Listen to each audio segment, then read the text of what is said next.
Hi friends, welcome to Salem புனிதாஸ் recipes. முதல்ல ஒரு சின்ன ரெக்வஸ்ட், எனக்கு த்ரோட் இன்ஃபெக்ஷனாக இருக்கிறதுனால கொஞ்சம் பிசிறடிக்கும். ப்ளீஸ் கொஞ்சம் அட்ஜஸ்ட் பண்ணிக்கோங்க. இன்னைக்கு Salem special chicken essence dosa எப்படி செய்கிறதுன்னு பார்ப்போம். இங்கே சேலத்தில் தான் இந்த மாதிரி சிக்கன் கிரேவி, மட்டன் கிரேவி எல்லாம் எசன்ஸ்ன்னு சொல்லுவாங்க. இதை வச்சு எப்படி தோசை செய்கிறதுன்னு பார்க்கலாம். இன்றைக்கி நான் சிக்கன் எசன்ஸ் தோசை செய்ய போகிறேன். அதுக்கு 1 கிலோ சிக்கன் வாங்கியிருக்கேன். அதுக்கு 1 டீஸ்பூன் சோம்பு, 1/2 டீஸ்பூன் கசகசா, 12 லவங்கம், ஒரு 3 இன்ச் அளவுக்கு பட்டை, 1 டேபிள் ஸ்பூன் கொத்தமல்லி, 1/2 டேபிள் ஸ்பூன் அளவுக்கு இஞ்சி பூண்டு விழுது. இதுக்கு முக்கியமானது மிளகு தான். மிளகு 1 டேபிள் ஸ்பூன் அளவுக்கு எடுத்துகிட்ருக்கேன். மிளகு இந்த குழம்புக்கு ரொம்ப டேஸ்ட்டாக இருக்கும், கலரும் கிடைக்கும். இதை முதல்ல நம்ம இந்த மாதிரி அரைச்சிக்கணும். நல்லா நைஸாக அரைச்சிட்டு இது கூட இஞ்சி பூண்டு விழுதை சேர்த்துட்டு கொஞ்சமாக தண்ணி சேர்த்து நல்லா நைஸாக அரைச்சிக்கலாம். பாருங்கள், இஞ்சி பூண்டு சேர்த்தாச்சு. இதோட நம்ம இஞ்சி பூண்டு விழுது இல்லை அப்படின்னா இந்த அளவுக்கு வர்ற மாதிரி இஞ்சி பூண்டை இதோட சேர்த்து அரைச்சிக்கலாம். இந்த மாதிரி நைஸாக அரைச்சாச்சு. நமக்கு மசாலா ரெடி ஆயிடுச்சு. இப்போது தேங்காய் 1/2 கப் அளவுக்கு இந்த மாதிரி பல்லாக தான் எடுத்துக்கணும், துருவக்கூடாது. கூடவே 3 டேபிள் ஸ்பூன் பொட்டுக்கடலை. இதை நல்லா அரைச்சிக்கணும். நைஸாக அரைக்கக்கூடாது, கொரகொரப்பாக தான் அரைக்கணும். கொஞ்சம் தண்ணி சேர்த்துட்டு கொரகொரப்பாக அரைச்சி வச்சுக்கலாம். இந்த பதத்துக்கு இருந்தாவே போதும்.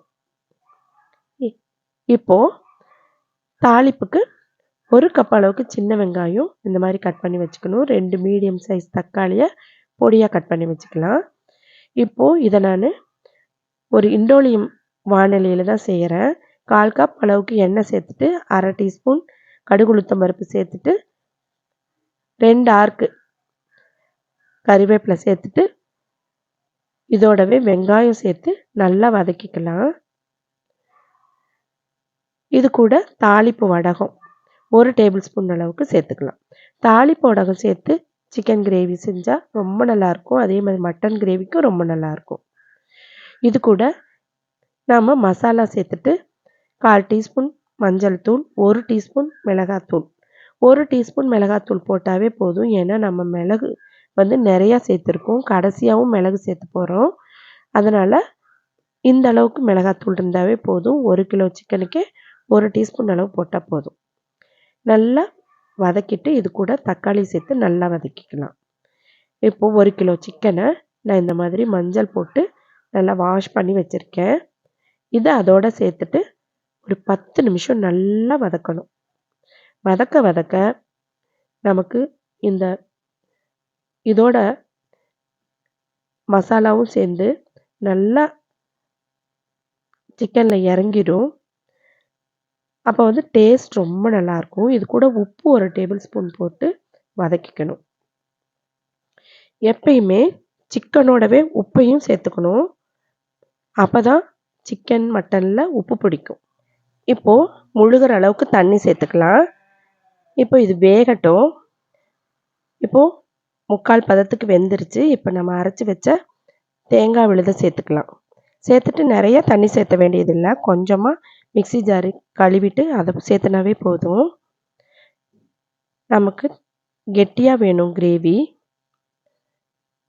அதனால் அதிகமாக தண்ணி சேர்த்த வேண்டாம்.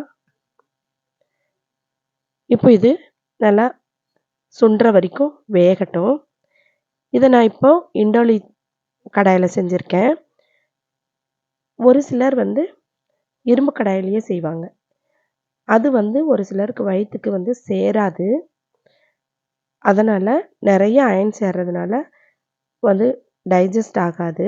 அதனால் நான் இந்த மாதிரி வேக வச்சுட்டு அப்புறமேட்லும் நான் கடைசியாக இந்த மாதிரி எண்ணெய் சேர்த்து கொத்தமல்லி தூள், மிளகுத்தூள், கறிவேப்பிலை சேர்த்துட்டு இதோட கிரேவியை சேர்த்துட்டு சுண்ட வச்சா எந்த விதமான பாதிப்பும் இருக்காது. அதுவும் இல்லாமல் அயனும் இதோட சேர்ந்து நமக்கு ரொம்ப நல்லதாக தான் இருக்கும். இப்போ பாருங்க, இதில் கடலெண்ணெய் சேர்த்துக்கோங்க.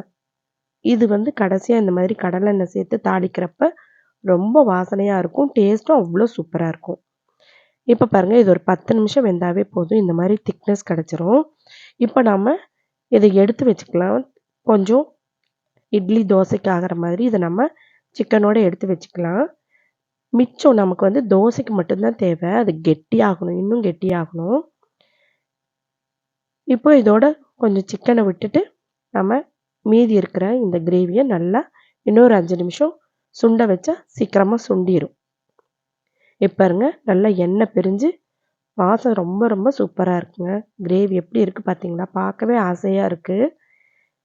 இதை வந்து நம்ம தோசைக்கு எசன்ஸ் தோசைக்கும் செஞ்சுக்கலாம், இட்லி தோசைக்கும் தொட்டுக்கலாம். அவ்வளோ சூப்பராக இருக்குங்க. இப்போ ரெடி ஆயிடுச்சு. நாம் இதை ஒரு சர்விங் பவுலுக்கு மாற்றிக்கலாம். பாருங்க, நல்லா திக்காக இருக்குது. இந்த மாதிரி தான் இருக்கணும் எசன்ஸ் தோசைக்கு. சேலம் சைட்லாம் கிரேவியை சிக்கன் எசன்ஸ், மட்டன் எசன்ஸ் இந்த மாதிரி தான் சொல்லுவாங்க. அதனால தான் இந்த கிரேவியை ஊற்றி செய்கிறதுனால இதுக்கு வந்து எசன்ஸ் தோசைன்னு பேர். இப்போது பாருங்கள், எவ்வளோ சூப்பராக சிக்கன் எசன்ஸ் ரெடி ஆயிடுச்சு. பாருங்கள், இந்த கிரேவிக்கும் அந்த எசன்ஸுக்கும் எவ்வளோ வித்தியாசம் பார்த்தீங்களா? எசன்ஸுங்கிறதுக்கு தகுந்த மாதிரி நல்லா எண்ணெய் பிரிஞ்சு எப்படி இருக்குது பாருங்கள். பார்க்கவே ரொம்ப ரொம்ப சூப்பராக இருக்குது. டேஸ்ட்டும் அப்படி தாங்க, ரொம்ப சூப்பராக இருக்கும். நீங்கள் வீட்டில் நான் சொன்ன மாதிரி செஞ்சு பாருங்கள், உங்களுக்கும் ரொம்ப பிடிக்கும். பாருங்கள், அந்த எசன்ஸில் இருக்கிற சிக்கனை குட்டி குட்டி பீஸாக இந்த மாதிரி பிச்சு போட்டுட்டு அதை நம்ம அந்த எசன்ஸோடு சேர்த்து நம்ம கலந்து வச்சுக்கலாம். ஏன்னா நம்ம பெருசு பெருசாக இருந்தால் வாயில் வந்து பெருசாக கடிப்படும்.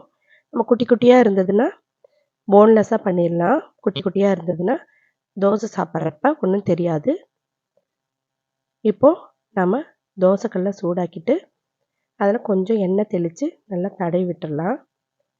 இதில் நம்ம மெல்லிசாக தோசை ஊற்றக்கூடாது, கொஞ்சம் மொத்தமாக ஊற்றணும். ரொம்ப மொத்தமாகவும் இருக்கக்கூடாது. ஊத்தாப்பம் மாதிரி இருக்கட்டும். நல்லா பெரிய கரண்டியாக ஒரு கரண்டி ஊற்றிட்டு இப்போ எண்ணெய் தெளிச்சுக்கலாம். நம்ம எண்ணெய் எந்த எண்ணெய் யூஸ் பண்ணுறோமோ அந்த எண்ணெயவே 2 டீஸ்பூன் அளவுக்கு சேர்த்துக்கலாம். இதை இப்போ நம்ம விட்டு வேக வைக்கலாம்.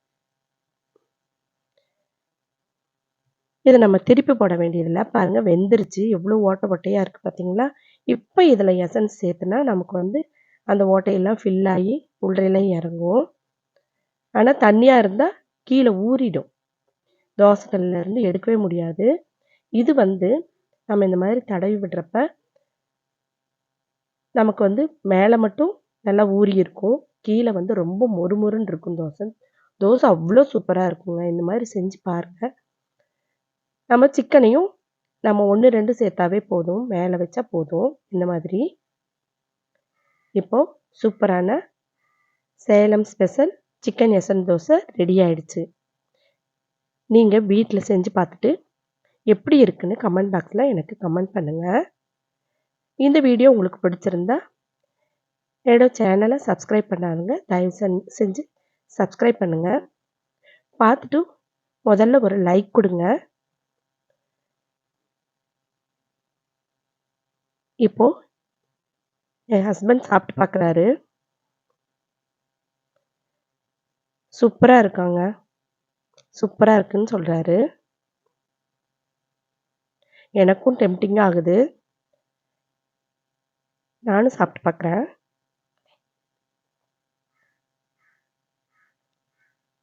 பாருங்கள், கீழே நல்லா கிறிஸ்பியாக, மேலே ஸ்பாஞ்சு மாதிரி நல்லா கிரேவியோட ஸ்மெல்லே தூக்குதுங்க. சூப்பராக இருக்குங்க, ஆசம். இதை நான் சொல்லக்கூடாது, நீங்கள் வந்து செஞ்சு சாப்பிட்டு பார்த்துட்டு எனக்கு கமெண்ட் பாக்ஸில் கமெண்ட் பண்ணுங்கள்.